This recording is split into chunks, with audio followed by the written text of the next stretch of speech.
Welcome to another episode of Creepy Stories. In today's episode, we will take a nice trip to a nice quiet lake, where people enjoy fishing and swimming. It's sure to be relaxing, right? Lake Wonapango. Credit to Katherine C. Everyone who grew up near Lake Wonapango had their own story about the lake. Some are your traditional and expected fish stories. Some dealt with summer love and improprieties. And others were tragic tales of misfortune. And then there were other stories, ones that spoke of great loss, the kind that does not stop when the sufferer passes on. Lake Wonapango held deep, dark secrets on its sandy bed, and sometimes those secrets floated to the surface. I remember well the night I myself came face to face with one of those secrets. All my years of trying to forget have done nothing but burn it more firmly in my thoughts. I was never the fishing type. While it was the most common pastime for those who lived around the lake, it was just never my thing. I did not have the patience or the appetite for the long hours spent catching the local fare. It seemed wasteful to haul them up and toss them back in. Still, like most folks around the lake, I had my boat.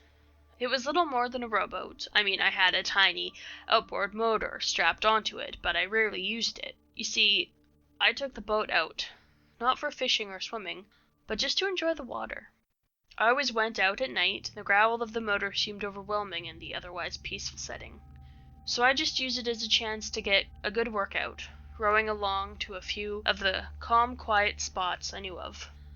The night in question was one of those nights hanging in between spring and summer. The air carried the thick humidity of summer, but still settled on the cool side of warm.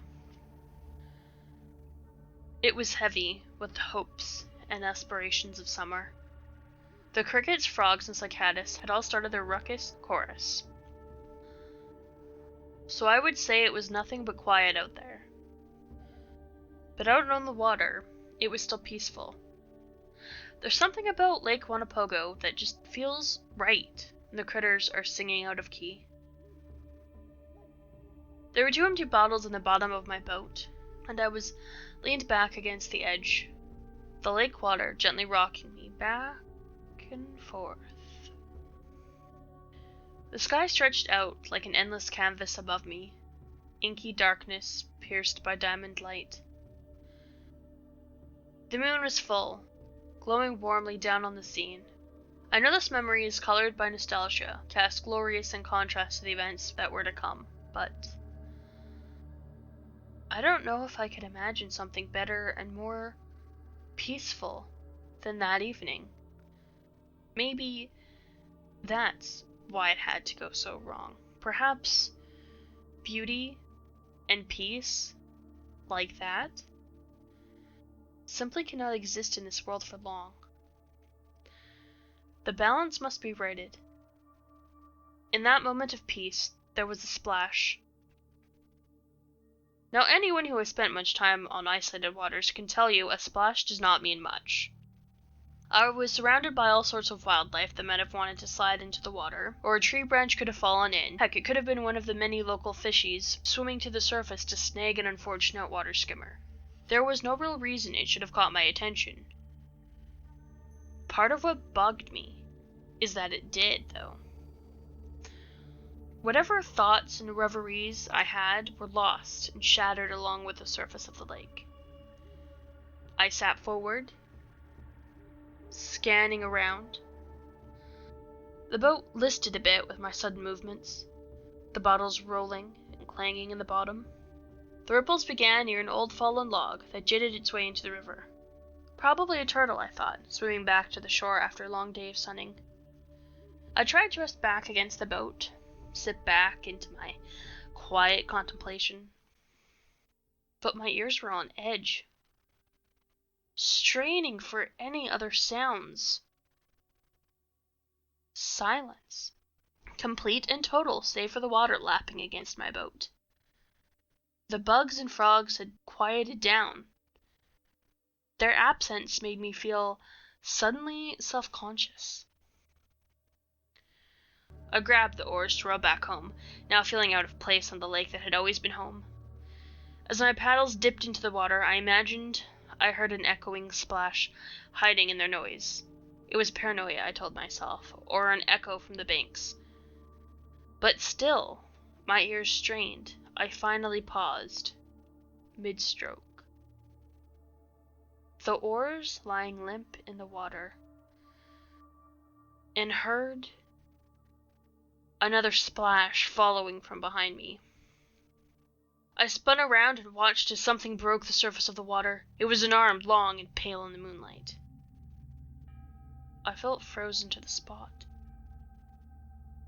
watching as the other arm rose and fell, gentle strokes, pulling whatever it was steadily closer. I watched the faded shadow glide beneath the water, the feet arcing into the air and pushing it downward just before it reached my boat. People did swim in Lake Wonapango, so I assumed I must have surprised a sunbather or skinny dipper with my evening sail. I wonder who it was, since they had obviously moved towards my boat and darted away to avoid detection.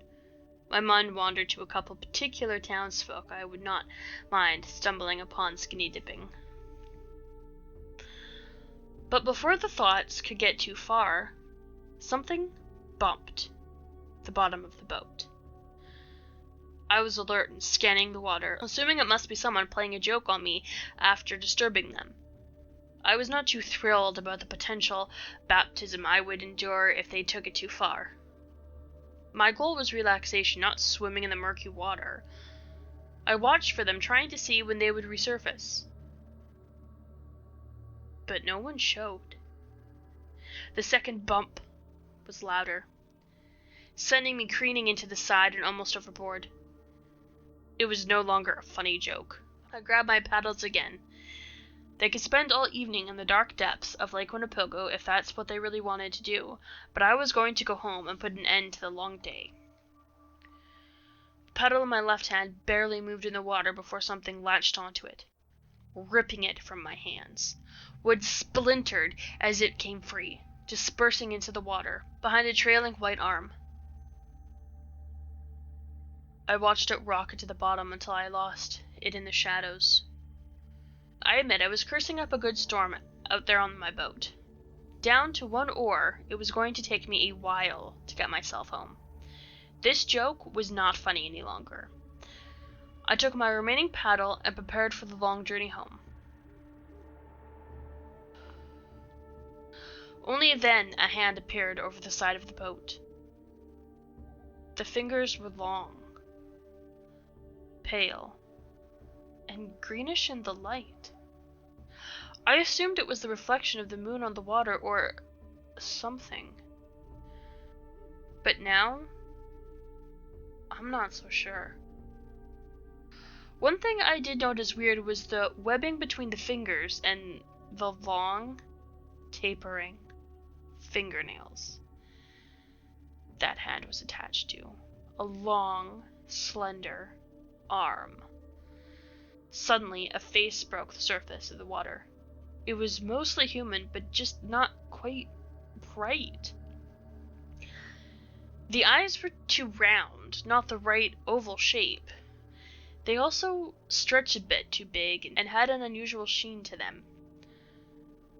The lips were wide and flat, curled into suggestion of a smile. Overall, the face was somewhat flattened, but she blinked those big shining eyes at me, and I was caught. Her hand, a bit slimy, very cold, entrailed along mine, winding up my arm. I felt myself leaning towards her, enraptured at the unnatural beauty. Her hair lay in wet ringlets along her body, and it was clear she was completely naked below the water. I could not tell you what else was going on in the world around me, because my entire being was consumed with devouring her presence. It was as if I had never experienced human connection until that point. Her lips slipped into an alluring smile, an unspoken invitation to come closer. I tingled with the feeling of her hand on my arm. I only later realized that the tingle was not simply arousal, but a potent toxin that left my arm numb for hours after. In that moment, however, it was bliss. Every nerve danced with her touch, sizzling to new life as her skin glided over my own. I was in the water before I realized it, drawn in by her smiling eyes. I felt as if I were diving straight into her pupils, drenching myself in their dark depths. But the muddy water of Lake Wonapango filled my mouth, its vile taste reminding me that this was no paradise. My arms flopped around, the one she had carefully caressed flopping most useless in the water. I felt her hands running across my chest, the same burn of pleasure and perilous following her fingertips. You would not think that I would have been able to realize the danger I was in this mysterious creature, but I felt no threat from her. Even as she gently tugged me towards the lake bed, I felt she was only concerned in my well-being. She could hold me under the water and watch me drown as long as her eyes held mine. No, it was not the awareness of her perilousness, but the long-forgotten admirations of my parents. You never go swimming if you've been drinking. It was a recipe for disaster. Their warnings ringing clear. I made for the boat. I suppose she sensed my hesitation to escape, because those long nails on her hand began digging into my skin. She had well numbed most of my upper body by that point. I managed to flop onto the boat, my vision going blurry around the edges. Eventually, the moon was the only thing left. That, and some thunderous pounding against the sides of my boat. I woke up the next morning, the heat having returned in force. My chest was sticky with blood, my head pounded, and my arms felt like they were filled with sand. It was a long, painful, exhausting trip back to the shore, as I stared down a long road of recovery and failed forgetting stretching ahead of me. Most people blamed the bottles in the bottom of my boat for the strange report. I must have fallen in, gotten scraped up on some rocks. Others, I think, thought it was suicide gone wrong. But I know now why the lake has claimed more than its fair share of victims. I know why men and women go missing out there, no sign of a problem in their perfectly floating boat. I stay away from the lake at night. I got lucky once, and I'm in no mood to tempt fate. I don't think I could resist those eyes this time, and I know I'd make my home on the sandy bottom of the lake if she ever invited me again. In a few months, I plan on making a countdown of the creepy videos in each category. In order to do so, I need your help. If you like any of the stories, hit the like button to let me know. It will help when I need to collect the data. If you like the videos and want to know when more are coming, simply subscribe to the channel. I post new videos every day. If you thought this video was epic, share it with another like-minded horror fiend just like you. If you have any of your own creepypastas or true horror stories, share it in the comments below, and you might just hear your story being read. I know you can pick any YouTuber to watch, so I just want to thank you for picking one of my videos. Hope it didn't scare you to death.